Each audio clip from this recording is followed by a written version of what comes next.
finally got serious about trying to find a wife. Probably a time you wouldn't really think someone would do it. It was the most, we'll say it's the most humbling time in my life. I don't know. It makes me feel a little better if I say it that way. So I was dating this girl for about a year plus, and I get that text, hey, we need to talk, and then as you can probably guess, she breaks up with me. I think that's the polite way of saying it. And it's funny, that was just one of many things. When she breaks up with me, looking back now, what I see what happened is I know I was no longer distracted by that relationship, and now I see all these other issues that I have in my life. So I realized that first of all, I'm in a dead-end job. I don't like the job. It's not where I want to be. There's no passion. I'm not getting paid well, nothing. I realized, health and fitness used to be important to me, but now it's not important. Or somewhere along the line, I guess I lost that, and so I'm getting more and more out of shape as the days go. And I realized that, here's another fun thing, I realized I don't have any friends. I guess I was spending so much time with her, I lost all my other friends, and so now I'm friendless. But I have two friends. And those two friends are my mom and my dad. Because I'm living at home still with my parents well into my 20s. And I just realized that amongst a lot of other things, I'm not living on purpose. I have no goals. I am not driving towards anything. I'm not looking forward to anything. I'm just waking up, going to work, coming back home. I'm just like drifting. And so I'm in this low place. I'm just out of just went through a breakup. I realized that I hate my life. So I'm at this low point in my life. And I remember going to God, hey, what happened? I don't know. This was not on my 5-year plan. And I remember, seeking him, praying, trying to figure things out. And I'd say about a week or two later, it's like it kind of clicks. It's like he makes it clear for me. And he tells me this. He was like, the issues and the mess that you are in right now are all because of the choices that you made. I remember thinking, great. I'm already down, and this felt like another kick while I was on the ground. But it actually wasn't. See, when God, especially when he talks to me at least, he always gives me truth. So he'll give me truth on this and he'll give me mercy. Sometimes the truth can be harsh, but the mercy is always good. The truth was my choices in the past got me to the situation and the mess that I was in right now. But then what was also true, here was the mercy, was I could change my choices today and I could get a better future. Or I could be closer to where I want to be in the future. So I start looking at myself and I'm like, okay, what choices do I need to start making differently? The first thing I realized was, here I am, I still want to be married. I still want a wife. And then I realized I don't believe anybody wants me. I remember really wanting a wife, but at the same time, I was like, from all those things I just listed off, I didn't see any reason why anybody would pick me. I didn't feel like I had any worth to give someone. And I guess what I'm really saying is I didn't feel like I was worth somebody loving. And so I knew deep down that I needed to change that, but I didn't know how. So I remember, again, I'm going to God, I'm reading the Bible. So about 2 or 3 months into this, so this wasn't a quick process. I remember it finally, like the light bulb finally came on. I was reading about everything that Jesus did for us. And, of course, Jesus died for us. He died for our sins. And I realized that he didn't just die for everyone. He also died for all of us individually, which means he died for me. And so I started really thinking that through, going through step by step, trying to flesh that out. And I was like, okay, so Jesus is in heaven, perfect, all-knowing, all-powerful, omnipresent. He's a God. Heaven's amazing. And he decides he wants to be in a relationship with humans. So he decides to give up everything he had in heaven, being this all-powerful God, temporarily, comes down to earth. He doesn't come down as some kind of Greek god with lightning coming out of his eyes. He just comes down as just a regular old baby.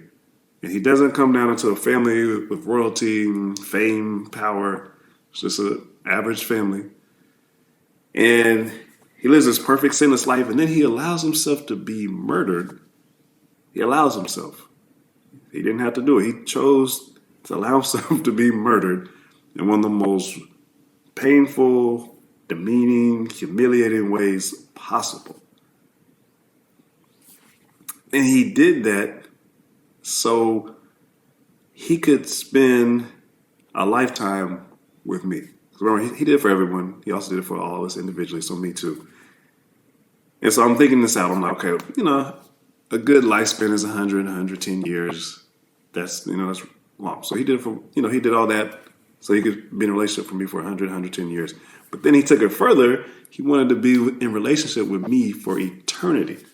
And I don't know about you guys, but I can guarantee there's not a long list of people who I would even want to spend a year with or even a month, much less eternity.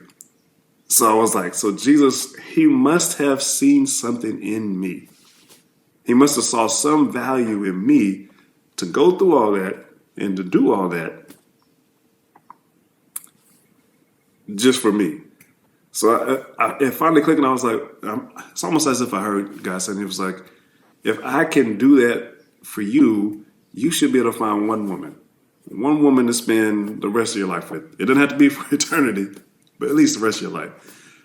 So now I have this new renewed sense of I do have value, and I'm, still processed, but I'm starting to believe now that I have something of value, that somebody would see something in me and want to spend the rest of their life with me, that I was worth being loved. So now I need to kind of work on myself, and I remember looking in the mirror and just kind of say, okay, I need to make some better choices. So I start looking at my skills and talents, and I figure out a profession that fits those, and so I go back to school. I start eating healthy again, working out, so I'm getting in shape again. And I start going into a community. I'm trying to find community on purpose, and so now I have friends again. I'm no longer friendless. So things are getting better. I'm actually living on purpose. I have goals. I'm pursuing things. Trying to be the best person I could be, and I'm trying to be who God's called me to be. So then the last thing I needed to change was I had to get over the fear of rejection. See, the old John, if I saw a girl who passed the eye test and then she passed the vibe test, right, we're out someplace, 99 out of 100 times, I'm walking straight past her and not talking to her because I am terrified of talking to girls. And I'm afraid of rejection. And so I remember thinking to myself, okay, look, John, if you want a wife, you're being counterproductive if you're too afraid to talk to the girls that you would be interested in. And I was like, I can't just sit around and wait till, God drops a woman out of the sky and we get married. That's not going to happen. So I challenged myself and said, look, if you see a woman, she passes the eye test and the vibe test, you got to walk over to her, introduce yourself, give her a chance to get to know you a little bit, and then I have to ask her for her phone number. And so I remember doing that the first time. It didn't go too well. I don't know what I said. I don't know what she said. I was completely terrified, nervous. It was all a blur. I do know that I didn't get her number. But anyway, I kept at it. And, after months of doing this and failing, I finally started getting it. And then I got over the fear of rejection. And it's crazy because when you do stuff on God's time, like when you go through the tough things and learn the things that God wants you to learn, like the timing is perfect, because once I realized that I did have some kind of worth and that I was worth being loved by somebody, and then once I got my stuff together and I started living on purpose and trying to be the best version of myself that I could be, then once I got over the fear of rejection, that's when my wife came into my life. And, first time I met her, it was perfect. I was all ready for her. And so now we're about to celebrate 8 years of marriage, and I'm so glad I went through all of that. But you're probably sitting there like, why are you telling me this? I'm telling you this because I remember what it was like. Like, I remember what it was like wanting a spouse, wanting to be married, but then looking at yourself and making these lists and not seeing any reason why anybody would want to choose you, but seeing a whole bunch of reasons why they wouldn't. I remember that.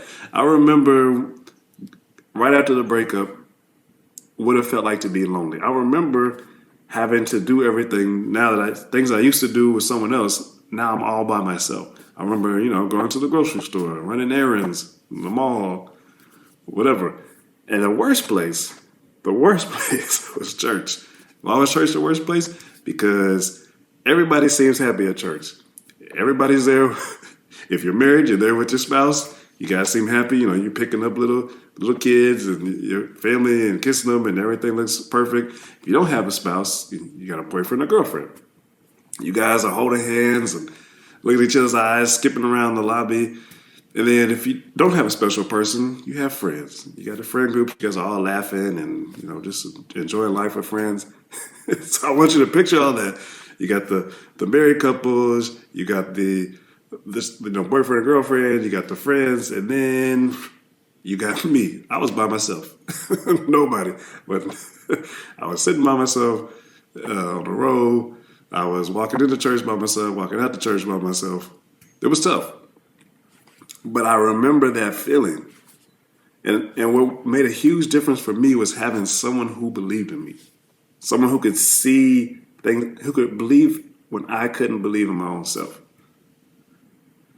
And if I'm telling this to you because I want to give you hope, I want to inspire you, I want to let you know that you're not the only one who has gone through this, who is going through it, and will ever go through it.